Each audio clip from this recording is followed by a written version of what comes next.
afternoon, Trinidad and Tobago. I'm Rishi Harinan and C News is live at noon. Topping the news at this time, police will launch an investigation to find out who made a call and reported a bomb that it was placed at the Scarborough port. There was a delay in the 6:30 sailing of the ferry this morning due to increased security checks being carried out.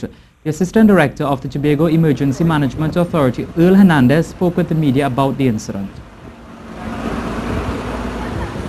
We also established through TIMA a unified command with TTR, TTDF, TTPS, TIMA and Port Authority at the Western Gate, and we have now dissolved that authority and hand back over all operations to Port Police.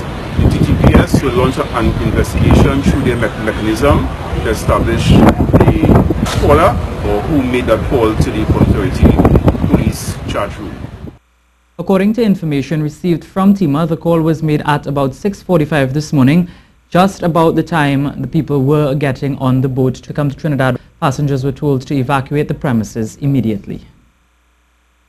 The time for making excuses for the police service is over. Chairman of the Police Manpower Audit Committee, Professor Ramesh Dursaran, made the comment while speaking with the media last evening. The committee was set up to look at the challenges facing the TTPS and make recommendations to fix them. As it stands, Professor Dursaran says very radical changes are needed.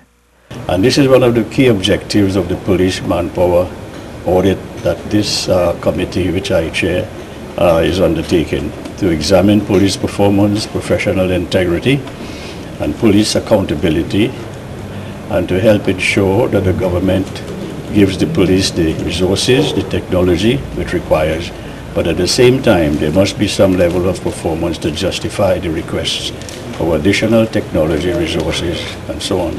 Professor Dursaran said citizens have a part to play in fighting crime. In a democracy, you need citizens to recognize that they have an important part to play, and if you leave everything to the state institutions and parliament, what you imply in here is having a dictatorship. So the vital role of the citizen is very, very important. So whilst there are concerns over the crime rate, the relationship between the police and the citizen is now very, very vital. The committee is also looking to make proposals for the changing of the legislation when it comes to the appointment of a commissioner of police. Having a temporary and reappointments in so many times, it does affect the morale, the professional performance, and the stability of the police service. Because once you have a person being reappointed over and over as police commissioner, you have a destabilizing consequence in that the DCPs have to be acting, the ACPs, Assistant Commissioner of Police, have to be acting, senior superintendents, so you have a chain of instability that has to be corrected as urgently as possible. He said serious questions about the police service also need to be answered. Well, police are this time on the scene of a murder in Londonville. We will bring you more on this in a subsequent newscast. A shootout with armed bandits along Endeavour Road, Chaguanas, ended with the arrest of 7 persons and the seizure of a pistol, a quantity of ammunition and 2 fake guns. According to the TTPS, the drama unfolded at around 11:45 p.m. on Thursday when officers of the Cunupia CID on mobile patrol in the Cunupia district intercepted a white 80 wagon with 7 male occupants. The suspects were allegedly on their way to rob a bar at Jerningham Junction, Cunupia. The occupants of the vehicle opened fire on the officers who responded. An 18-year-old man from Railway Road Enterprise was struck in the abdomen during the exchange. He was rushed to the Eric Williams Medical Sciences Complex where he underwent emergency surgery and is currently hospitalized in a stable but serious condition. The other 6 suspects, ages 16 to 24 years old from the Cunupia and Chaguanas districts, were arrested and taken to the Cunupia police station where they are expected to be placed on identification parades today in relation to robberies and other serious crimes in the Central Division. Officers also found a pistol with 8 rounds of .32 ammunition and 2 fake guns in the vehicle. Retired Justice of Appeal Mustafa Ibrahim has died at the age of 84. He passed away this morning in London. Ibrahim served as a High Court judge for 10 years. Following this, he was elevated to the Court of Appeal, where he served for another 10 years. After he retired, he continued to work in the judicial service in the Caribbean. He served 5 years on the Court of Appeal in the Bahamas and also served on a Commission of Inquiry in St. Lucia. Ibrahim was also the judge who presided over the trial of leader of the Jamaat al-Muslimin, Yassim Abu Bakr. In January 2015, Ibrahim chaired the Commission of Inquiry into the Las Alturas Towers. This is the C News Live report at noon. Remember, you can keep up to date with all the latest news on our website at ctvtt.com, or you can check out our Facebook and Twitter pages at C News Live.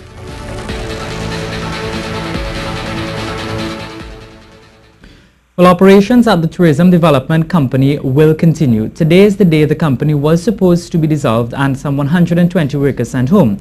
The Industrial Court had recently advised the company to continue operations pending talks with the representing Communication Workers Union. The union did meet with the workers this morning, and we have on the line the General Secretary of the CWU, Mr. Joseph Remy. Good afternoon, Mr. Remy. Hi, good afternoon to you, Richie, and good afternoon to your viewers and to your listeners, and to Trinidad and Tobago. What was said to the workers at that press conference that you had earlier? Well, we gave them the commitment of our continued efforts to ensure that good sense will prevail and that due process will take place and that the right things will be done. We also advised them that the union is there to stand by their side every step of the way and that we would never abandon them in a particular time like this. What we also give them the assurance is that the company could not have done anything to terminate their employment today because the process as advised by the court and that is consistent with good industrial relations and is the legal requirements under the Act is for the company to meet and treat in good faith with the union. We have had one meeting which was Monday of this week. We have another meeting scheduled for next Monday, and in that process then the company could not have taken any action today. Today was a show of defiance. We said that we were going there. If the company had made any attempt to close down the operation, the union was going to step in and ensure that the workers would have continued to be in the employ. Good sense prevailed temporarily. We hope that there will now be some permanent effort to allow this thing to go the way it's supposed to go, and they engage the union meaningfully. We have a meeting scheduled for next week, but we have written the Minister of Finance and the Minister of Tourism calling for their urgent intervention because we have been advised that a new entity has been formed and the union is not aware of that. And we ought to be because it talks about moving workers from one entity to the next. And as such, we have to be, as the RMU, involved in that process. Yeah, but what kind of action is the union willing to take, though, to ensure that the workers get what is supposed to be theirs? Well, we have already started the legal process. So we have recourse to the court. We will definitely pursue that and continue to pursue that.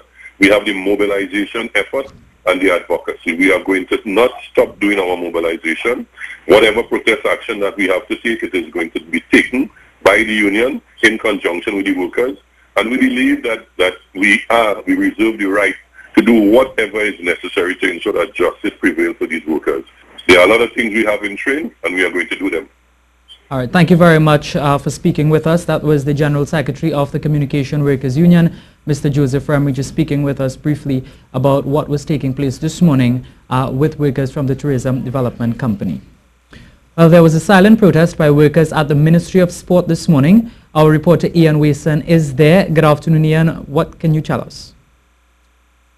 The Ministry of Sport citing they need an air quality test because a lot of workers they are getting sick and through the air quality. Now this is the same building that the Public Utilities Ministry they vacated sometime last year, and after they vacated that building, the Ministry of Sport moved in a couple of weeks after, and they say that they do not have the report or anything in writing as to why the Public Utilities Ministry left and what complaints they would have. Now they are saying the building they had on Abercrombie Street was in fact in a better condition than the one they moved into at Tragarit Road. So they are calling for an air quality test, and they say they are following the OSHA rules where they would not work in unsafe conditions. All right, thank you very much, Ian. Our reporter, Ian Wason. We now take a look at the weather forecast with Ian Wallace. The hurricane season continues, but there is no tropical cyclone activity expected for the next few days. Today we do have a trough set to pass across Trinidad and Tobago, bringing moisture but also adding to the instability.